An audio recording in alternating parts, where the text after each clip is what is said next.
أفحسبتم أنما خلقناكم عبثا وأنكم إلينا لا ترجعون فتعالى الله الملك الحق لا إله إلا هو رب العرش الكريم ومن يدع مع الله إلها آخر لا برهان له به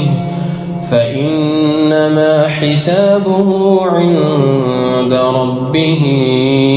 إنه لا يفلح الكافرون